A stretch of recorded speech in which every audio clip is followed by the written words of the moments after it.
Assalamu Walaikum. In this video, how to copy and paste Google Sheets into Google Slides. Okay, let's begin. First of all, open your Google Sheets, then open your document, copy to this document, press Ctrl C, copy, and again create a new tab. Open your Google Slides,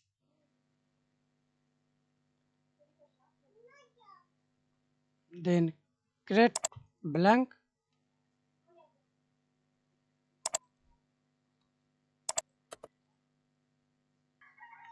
delete to this,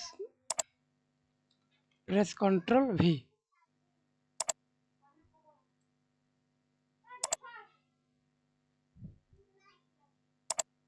And now we can see this paste Google Sheet into Google Slides. Thanks for watching video. Please subscribe to my channel, like, comment, share.